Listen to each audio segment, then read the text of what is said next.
Langkah yang selanjutnya adalah memilih suasana belajar.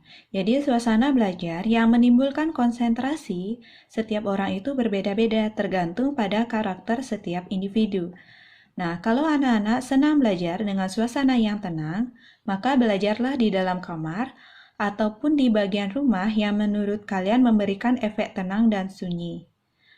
Ada juga yang senang belajar di tengah keramaian. Nah, kalau anak-anak ada di tahapan ini, anak-anak bisa belajar sambil mendengarkan musik kesukaan ataupun sambil menonton TV. Tetapi, tetap pada intinya, anak-anak harus berkonsentrasi terhadap proses pembelajaran, baik itu pelaksanaan kelas daring ataupun mengerjakan tugas sekolah. Selanjutnya adalah memilih gaya belajar. Ini Ibu berikan salah satu contoh gaya belajar yang sering Ibu terapkan dan Ibu sarankan untuk kalian terapkan di rumah. Yang pertama, lakukanlah persiapan belajar. Yang dimaksud adalah sebelum pembelajaran dimulai, anak-anak silahkan membaca buku yang berkaitan dengan materi.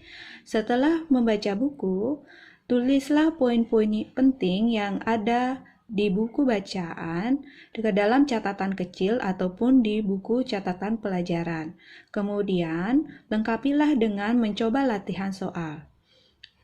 Ketika guru melaksanakan pembelajaran melalui kelas daring, silakan ikuti kelas daring secara aktif.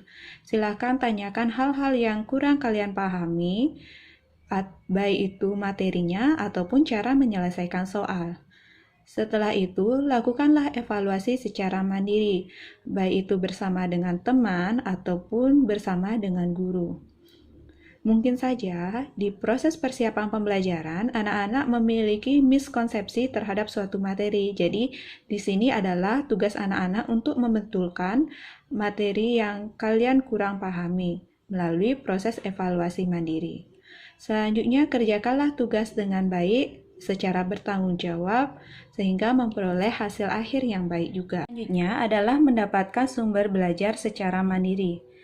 Sumber belajar dapat diperoleh dari buku ataupun LKS, orang-orang terdekat, baik itu guru, teman, orang tua ataupun saudara, dan bisa juga dari internet.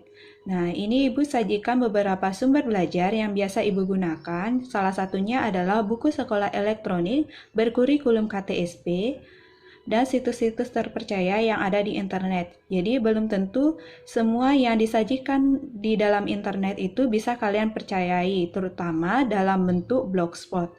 Nah, ini Ibu sajikan beberapa situs-situs terpercaya sebagai sumber belajar. Nah, untuk cara mencari BSE KTSB nanti Ibu akan jelaskan di part selanjutnya. Setiap orang memiliki potensi untuk merasakan jenuh atau bosan, apalagi ketika melakukan kegiatan yang hampir sama sepanjang waktu. Bagaimana ciri-cirinya? Yang pertama, mood cepat berubah. Terjadi perubahan secara drastis dan cepat dari senang menjadi sedih ataupun menjadi marah dan kesal. Selanjutnya, sering merasa kesepian atau sendirian. Tugas terasa lebih lama selesai daripada biasanya, tidak mudah berkonsentrasi, ataupun mudah merasa lelah. Jika anak-anak merasa jenuh dalam belajar, ada beberapa cara untuk mengatasinya. Yang pertama, gantilah suasana belajar.